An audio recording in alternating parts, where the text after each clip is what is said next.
ঘরে ঘরে একদিন বিজয় নিশান ওড়ানোর দৃপ্ত শপথে পথে নেমেছিল গোটা জাতি। সৌদি আরবের রিয়াদস্থ বাংলাদেশ দূতাবাসের যথাযথ মর্যাদায় ঐতিহাসিক মুজিবনগর দিবস পালিত হয়েছে। দিবসটি উপলক্ষে দূতাবাসের অডিটোরিয়ামে আয়োজিত আলোচনা সভায় রাষ্ট্রদূত ডক্টর মোহাম্মদ জাভেদ পাটোয়ারি বিপিআর বলেন, ঐতিহাসিক মুজিবনগর দিবস বাংলাদেশের স্বাধীনতা সংগ্রাম ও মুক্তিযুদ্ধের ইতিহাসে এক অনন্য দিন। ৭১ এই দিনে অস্থায়ী সরকারি শপথ গ্রহণের মধ্য দিয়ে মুক্তিযুদ্ধ সরকার পরিচালনার প্রাতিষ্ঠানিক রূপ পায়। মুজিবনগর সরকারের নেতৃত্বে এক রক্তহী সশস্ত্র সংগ্রামের মধ্য দিয়ে ৭১ 16 ডিসেম্বর বিশ্বের মানচিত্রে বাংলাদেশের উদয় ঘটে।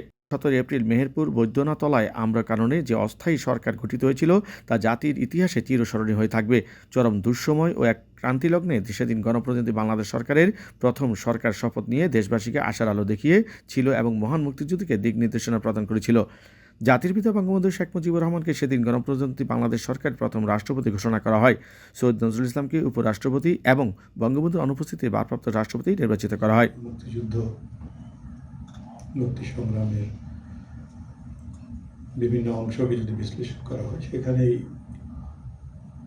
17 এপ্রিল যে মুজিবনগর দিবসটি ছিল, যেখানে আমাদের অস্থায়ী সরকার প্রথম শপথ গ্রহণ করেছিলেন, তার একটি অত্যন্ত ঐতিহাসিক একটি তাৎপর্য রয়েছে।